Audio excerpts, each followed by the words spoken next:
Well, hello, Sandy. Amy, hello. How are you doing today? I'm very excited because we have a guest and there's I three on our Zoom know. screen. I know. So today we have Heather joining us. Heather, can you tell us a little bit about what you do? Sure. I am Heather Noggle, and I work with people and organizations on building better human cybersecurity. Nice. So Sandy and I have been talking a lot this season, a lot. I feel like it's been coming up. It's been a thread through a lot of our conversations about all this AI stuff. And we kind of Mm, did a little sampling of AI. AI. Yeah. Sandy, do you want to share? Like we did photos, hmm like some AI AI photos photos. and we've talked a lot about AI, and I tell you it's AI 101, trying to understand it, and probably more so from the standpoint of its usefulness in our daily lives and its understanding its potential trickery. But I love now we're throwing in cybersecurity and we're throwing in some other, I guess, those things of what to look out for. And maybe, Amy, we've been playing more and now we want to be better informed. And we want our listeners to be better informed and understanding not only its potential, but the risks. Is that we're growing up in our AI knowledge and we want Right. Heather for you to help us there. Okay. I Yes. like to look at what you're calling AI is generally called generative AI. So it's making images, it's making text for us based on prompts that we give it that say, here's your playing field, your sandbox, what have you. Go and do this thing for me. And if we do it well, we get something really close to what we want. And if we are too wide open when, make a prompt, it can make something up so incredibly false that that's a risk. So I think a lot of people like to use what we're calling AI. Well, let's just say ChatGPT, and they use it as a search engine, or Google's Bard, which is actually connected to the internet. And if we do that, then it will try to please you like a puppy and give you some potentially fake information. So that's the first thing to be aware of. If AI tells you something, go and double check that. The second thing with AI So is to be, go ahead. so when you say is the Bard, so Bard is connected to the Google search Mhm. engine, Yeah, but ChatGPT is not. So is correct. that make Bard a little bit better Oh or no. no? Bard will make something up just to please you. I mean, that's how it really feels. I've called it a puppy. So Wow. Okay. if you go and my company's name is CodaStack and you say, tell me about CodaStack, it will give you a list of my services and everything I want to be in the future, but I'm not today. And it will present that as though it were a factual truth. So that's a really good example of something I would normally go into Google and look up CodaStack and then go and read the web page. Well, it reads the web page, but it embellishes. So that's a really good example of being careful to make sure that the information you're receiving is factual. So the AI world calls that hallucinations. I like to call it fabrications because AI will make things up. So Hallucination. that's I love that. yeah, it's not a strong enough word for me. But if you get good at prompting, which is what they're calling the set my sandbox, then you can get some amazing things as a user out of AI. My favorite thing to do is with paid chat GPT now, it'll give you DALL-E 3 integration, and DALL-E is image generation. Okay. So you can iterate through and say, if you look at some of my LinkedIn posts, I've been doing this pretty regularly. You can say, I want an image of this with 6 people doing these 3 things with the text of XYZ above it, and it will give you an approximation. It may take 4 or 5 times to get the exact image you want, so you keep going and telling it, I want this, do this. But it's amazing because I can't draw even a stick figure, but I can represent what I'm writing about pretty quickly with image generation. That's just another form of AI. Wow. That's Yes. amazing. hmm Yes, the uses of that is amazing.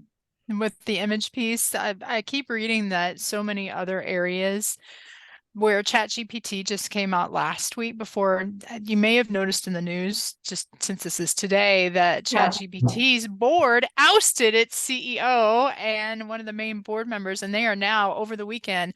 This happened on Friday, I think, and over the weekend they are now Microsoft employees. I get So that.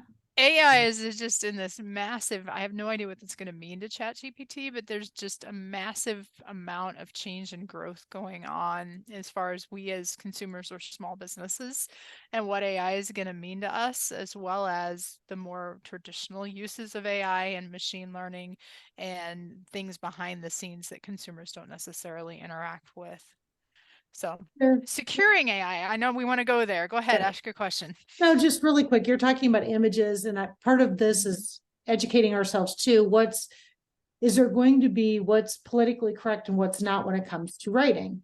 And I've Mm. found like a summary. Okay. If I want to summarize this podcast and I put a blah, blah, blah together, maybe it'll take a few different reiterations, but I'll get a nice summary out of it that I can tweak a little bit.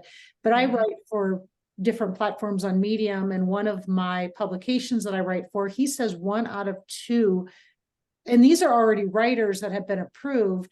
He will find 1 out of 2 came from AI and chat. And it's interesting now, there are tools that you can do just like the plagiarism and do reverse, but it's making my mind go asunder. Are you even seeing more technology growing on combating what's real versus what's come out of AI? I haven't seen the technology so much, other than one of the early things when ChatGPT came out, somebody tried to do that, but it proved to be not fully reliable. So if you were to accuse someone of plagiarism, that's a pretty strong charge. Right. I can tell you I'm messing with my mother on this. She was 30 years an English teacher. And so early iterations of some of the earlier versions of ChatGPT, I would ask it to write a sonnet, and it was just awful. Like I couldn't get the sonnet is 16 lines of poetry. You have an Elizabethan, you have a Italian, there are different things. And so I would even define it of write me an Italian sonnet, and these are the things I want you to write about, and it just couldn't do it, but it's gotten better. And so through iteration, it can actually write a relatively decent sonnet. This is a couple months ago. I had it write one, and then I tweaked it and I gave it to my mother. And I said, whose work is this? Because it took 2 minutes to write it with the prompt and everything. I spent an additional 10 minutes on it. And she said if she hadn't known, she would have given it a very good grade. Wow. And that it made her angry, that there's no way that this is my sonnet, even though I'm the one who set the parameters on it. ChatGPT output the text, and then I made it more poetic. So I think that's going to be the modern business case use, just to take it out of the school context of if you become a good prompt engineer and you become a good editor, if you have the writing skills that we have and can take something, the middle piece where some of the thinking or the condensing or the categorization or the grouping that the AI model can do is going to still render enough to be our individual thought. But for the people who go into ChatGPT and merely do the prompt and don't go through and make sure everything is factual and also make it in their voice, I think that they'll get theirs coming later. Just because all the things we've said here with the hallucinations, and also it's insipid writing. I don't know if you found that too, Sandy, that ChatGPT is not a good writer. It is not a good writer, but the one thing I have, and I guess I don't know if this is true or not, but I'm assuming it's AI that's helping. I'm noticing that Grammarly, I'm bringing back old stories that I wrote 2 years ago, and they'll redo or they'll suggest, I pay for Grammarly Premium because I write, and something that came out perfectly with nothing, 2 years ago now has all kinds of recommended changes, and some of them are pretty good. I'll read them and say, okay, yeah, that moving the placement of the words in the sentence, taking something out. Is this from AI that it's gotten so much better? Would you? Yeah, probably.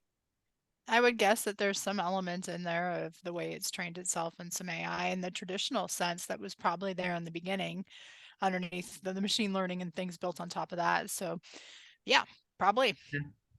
I recently, Oh, go ahead, Amy. Sorry. well, I used AI recently to create prompts, journal prompts. We had to we had 3 different audiences and I needed 60 prompts per audience and specific geared towards them. And it was kind of an interesting process to go through it because they generate, you're right, they're not very, AI is not a very good writer because some of it was good. And then some of it was like that's not good. So I had to reword some things and fix some things. But it was interesting. And I'm just curious, like your mom going through that, like, how does she feel about the future of her class and the stuff that's going to be turned in? I think we're going to see a period of 5, maybe 3 to 5 years where there's going to be the ethical concern of thou shalt not touch AI for school. And then I think at some point we're going to have to say, but how can it advance what we do and still maintain the integrity of knowing how to write? Yeah, a gazillion years ago, we all had to know how to farm. I don't farm so well. Don't know about you. Yeah. It's a hard thing though for my mom who's now long retired, but to be able to see that this is the evolution of things, I think that AI will open up a whole lot of creative synthetic thought and need for that because anything insipid will just be what the machine does, where we as humans have to evaluate what it means. We have some pretty big, hairy problems we need to solve as society and as the world. And I think that if AI can free up some of our more mundane work, that will be a good thing. But this transition period, it's going to be hard. It's Mhm. just, it's hard on us. We're trying to figure out how to leverage it for ourselves and for our businesses and also stay true to, you know, Sandy, you're a writer, you've got to write and have it be Sandy. Right. And yeah, And that's I, really where they miss is sometimes I'll see how they rephrase a sentence like, maybe mine isn't the perfect, but that's how I speak. And that's how yes. I come out as a person. So I don't go and change every one. I tell you 1 out of 2. I would think, okay, I tend to get wordy. And it's like, I don't need those extra words or changing how it goes. So now, Heather, I'm really ready to hear about the cybersecurity part. All We're right. talking about all the helpful things. Scare me a little bit. Tell Well, us, I tell want us to what to look leave out for. before I leave AI, because there's a security piece to it. Okay. Everybody needs to play with it because of everything we've been talking about, but there is a definite need to do so security. OpenAI, the parent company of ChatGPT, has been breached before. So any data information you put into AI for summary or charts or what have you needs to be anonymous data. Something you don't want AI gossiping about you. You don't want whatever you put in there ending up in search results. That's happened where Google's Bard has had people share information they've put in there, and then later that's ended up in search results. So be very careful about the information you put in AI. And that's really where we start the cybersecurity conversation of keeping private data private. So that Practically, how do you do that?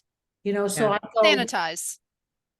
So if I've got, say, 600 records of employee data and information, and I want ChatGPT to do some analysis on that data, I would remove anything that would personally identify any of those people before okay, putting that data in there. okay, There are plugins with ChatGPT and the paid model, which is version 4, that you can have that will do exactly those sorts of things. So, okay, yeah, thank you. that's probably where we start. Where we look at us as small business owners, as freelancers, as people who work in small businesses, all the way on up through large businesses, there are things we can do as human beings to care at the right level about cybersecurity, which is somewhere between fear and vigilance. It's just a little bit closer to fear, but not leaning into it, because that's how we remind ourselves we have to do some pretty mundane things in Mhm. my opinion. I've tried to get that right image out of a ChatGPT and DALL-E that shows that space between fear and vigilance, but I don't have it yet. Okay, So those things we need to do, I've got a very short video series. Each of the videos is under 3 minutes long, and I did it earlier this year just really to address for people who may not receive regular training in their work. And those things will cover things such as long, strong passwords and why they matter. multi-factor authentication, which is essentially a superpower, even though it's not necessarily a very fun thing to do. Every single account you have should have multi-factor authentication because that will be what saves you. Okay. Then, Interesting. Okay. yes, you know what I'm talking about with that, or should I talk a little bit for your watchers and listeners as to what multi-factor authentication is? I think talk I, about it a little bit, just yeah, you because I'll can tell share. you, most of the time people will say that is a pain in my butt. I don't want that because that's a lot of work. That's, back to the Mhm. knee-jerk And it is reaction. so worth it because every time you see or have to do that extra bit of step, anybody who might come across your credentials would not be able to pass that point. There are very, very extenuating circumstances where cyber criminal gangs could find a way around that. I don't want to spend a whole lot of time talking about that because it's not practical for what we're doing.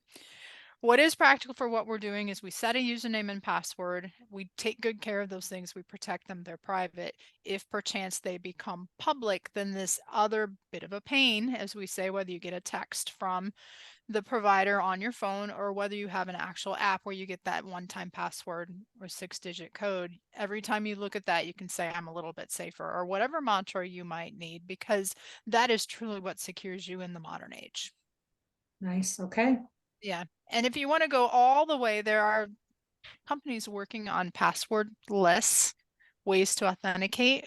One such is a little device called a YubiKey from the company Yubico. You can plug that into a USB thing on your device, and then it'll do that MFA for you. It's called hardware multi-factor authentication, and you don't have to worry about the one-time passwords. It's relatively inexpensive. Not all sites will support that, but for people who truly find it to be a pain, that'd probably be a pretty good investment. Okay, great. Thank you. Yeah. That's Next good so thing. interesting. Go So ahead. interesting. And I love that people are creating tools to make it easier to be safer. I mean, Yes. that's awesome. Yes, it is. So another way, if you're like me, I've been online since 1992. So in the early days when everything was just text-based and we didn't have all the pictures because our connections wouldn't support them. So I've been doing this and working online, a lot of playing games when I was in college. But going back that whole history and then following that into what we're doing now, I have a gazillion and 12 accounts. And so I can't possibly remember all the passwords or keep them current or make sure they're strong or all those things. And so I use a password manager. It's So a do I. program. Yeah. I recommend one called OnePass because, as you might imagine, these password managers, they are heavy targets for cyber criminals, because if you can get a hold of password manager, and like LastPass around a year ago, it was one of the really big vendors. Somebody took some of their vaults, and I won't go into too much detail on that. You can find that all on the internet if you want to do some searching. But I've been very pleased with OnePassword, what I switched to, and I've had for the last year, and it's really user friendly for essentially regular people. And it will generate passwords for you so that only sites you have to manually log into, like at a public computer or something like that. I taught at a community college last semester and I had to log into their things. And instead of looking up my password all the time, I went ahead and made a phrase I could remember. But for the most part, if you use a password manager, you don't have to know your passwords. You can use your phone and you can use a browser extension, etc., off any of the major browsers, and they'll just do the login for you. And so that's one of the videos I've gotten, something I find very important. So you're nodding along with me, Sandy. That's good. Yes, my husband is IT, and Yep. he, not only do we have we use something called Keeper, but he has my mom, and he's Mhm, made sure that other family members are in that, mhm, and even for sharing of passwords if something were to happen. mhm. So there's Yep. different things that he's done within our family vault, but he gets credit, not me, Heather. I follow along Yeah. and say yes. I think Keeper is amazing. I'm not sure it's going to be mainstream enough for quite everybody to adopt. And so that's where the one password with, and I've got a couple teenagers in the house and the husband, and just trying to make sure we have something that I can recommend to and know really well when I go and talk with clients. So we've covered those things: passwords, authentication, multi-factor authentication. I want to make sure that all devices have an anti-malware software running on them. We used to call it antivirus. because that's deeply important so that it will catch things it recognizes. And if you do happen to click on a link that you probably shouldn't have, for the most part, if you've got that up to date and it's running and you've got a really good, robust version of that, it will catch a lot of things. And from there, I want to lean into something I'm going to spend a little time on, depending on how much time we have left. We've all got to seriously be on the lookout for all types of fraud coming from the computer, coming into our phones by text message, and also by voicemail, because fraud's gotten a whole lot easier with AI. You've probably seen that in the news with deep fakes, voice cloning, also with all those things they used to tell us, oh, you get an email, it's got a bunch of misspellings in it, it's got this, you can find that, that's going to be from something. Those are gone. ChatGPT can have a native Russian speaker write an English email that does exactly what you would expect it to look like. And unless our people are vigilant, again, that space just beyond vigilant, maybe a tiny bit into fear, then we're not going to be ready to combat the fraud of the future and the fraud of today. So a lot of the training I like to do is based on what are we seeing? How do we combat it? How do we pause long enough to say, that's fake? And Heather, I just want to throw in here, we all talk about this, and I'm one of those people that thought, oh yeah, we need to look out for it, but that's them and not me. I have a friend here in Durango that is a small business owner. She has a sign company. So she has an Instagram, she has a Facebook, and she does a lot of business. And she didn't even realize how much business, but they've got all of her contacts and they talk to each other. And they took over her Facebook account and Instagram account. And I'm a chamber diplomat with her. We both do volunteer work, but I know her well enough. We paddleboard together. I mean, we are friends. They being the people that took over her account, started sending messages to me and other people that know her well. And I literally was on vacation thinking, ooh, she's selling cryptocurrency. I mean, I was 100% never even crossed my mind it wasn't her. I checked, she told me and another person that's friends at the same time, and both of us, we 100% thought it was her. That was 3 months ago. She still doesn't have her account back, and they're still contacting people, and it's been an absolute nightmare because how do you get the word out when somebody took over all your contacts? So I would tell you this conversation really hit home to me because it has pained her, her clients, her reputation, in so many ways, and something that we all thought that's them and not me. And we all believed it to be her. Well, they borrowed her credibility. Yeah. You have no reason to believe that's not her until you do. So how many people are out there that still think she's trying to sell them crypto and not signs? And, some people actually transferred money, right? Thinking, okay, but it's been a horrible story. So what do we need to do to protect us from, I think with her, she's done things now, but probably, again, Facebook, Instagram, probably a simple password. I mean, how? Multi-factor authentication on all your social, all of your, we're right back to that, all of anything that touches money. If it's offered, make sure that those are the first ones you secure. And if you're like me and you've got 400 different accounts, the way to audit all that is to go through and say, where are my social media? Where do I go often? And where are my financial accounts? And hit those first. And everything else is another level of iteration that's not as urgent. And Heather, this might sound like a very simplistic question. Let's say Facebook. Do I go to Facebook and I go into my settings and say, turn it on? Okay. Yes. That's exactly right. And that's a good point, because multi-factor authentication, there are very few sites that force you to use it. I think this will change in the next couple of years because it is such an important thing. And I suspect there'll be some legal action against companies if they don't force it. Salesforce forces it. We work with Salesforce, and the clients, the employees complain like you wouldn't believe because they don't want to do it. And it makes it really easy for us as the third party vendors that help them to say it's not a choice. So no controversy. I personally love it. That's when I worked with a tech company, and they had a platform that required multi-factor authentication, and the CEO was so irritated by it. And the tech person, she was like, you know what, just do it. We are doing it. We have to do it.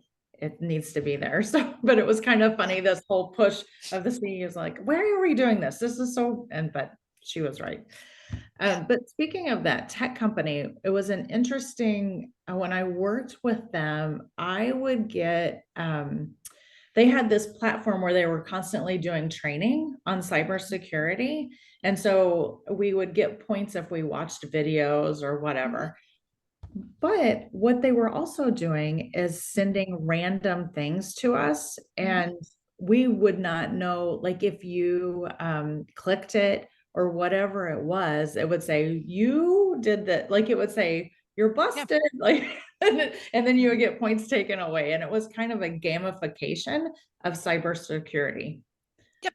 There are a lot of platforms out there that do this, and it's usually mid-sized businesses on up Yeah. that have what they're calling security awareness training, which is in effect what I do. That's the first level of it, where you've got training videos that tend to keep them short. Sometimes they're campy, sometimes they're entertaining. And then the phishing simulations is what you're describing there. And if those are done well, they can be fantastically educational.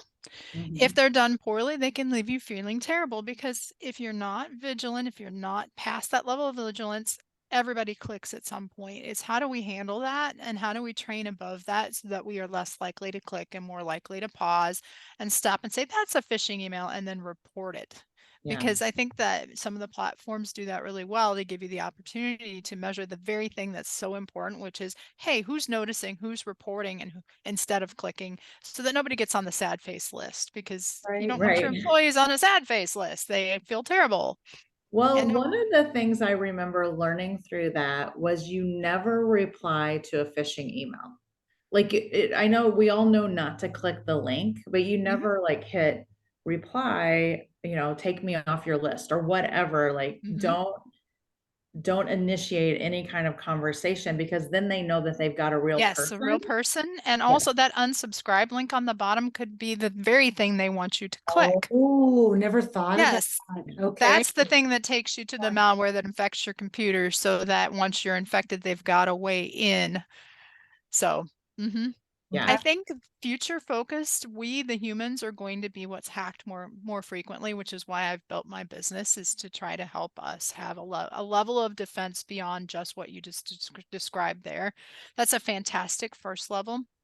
But for a company to be effective with human security, there's got to be additional training and engagement and conversation. Again, we can just start with, why is MFA so important? What does it give me?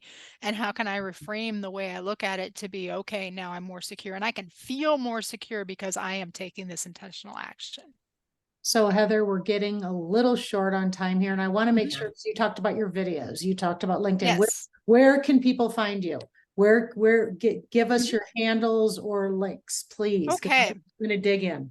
Your secure LinkedIn. links. You're Yeah. For the most part, I've got that. I've got heathernoggle.com. That'll be a nice way to point to my videos. They're also on YouTube. And then Codistac, CODISTAC.com is my business website.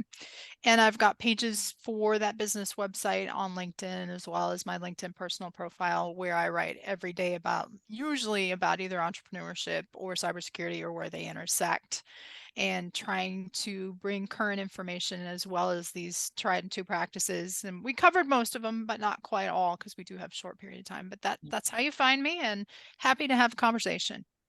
I will tell you, I met Heather when I was down in Springfield for an event, and I was speaking at the event, and you were interviewing for the podcast Mhm. or for the live feed. I can't remember. And I have been following you on LinkedIn since, and you put out such good information that I learn something probably every time I read it, which so thank you for that. I think you're doing such a good work here. And yeah, thanks for joining us. Oh, It's thank been you for really having me. lovely. lots of battery. I can't wait to get into the videos. So many great tidbits of exactly what we want to do is educate people in how they, as a person, can do something to protect themselves, promote help something, or hinder something that's an issue, right? What can we do? Yeah, So I've got my notes on several takeaways. So I've got this. Yes, very excellent. good. Thank All you, right. ladies. Thank you. Thank you. Bye-bye. Bye. Bye.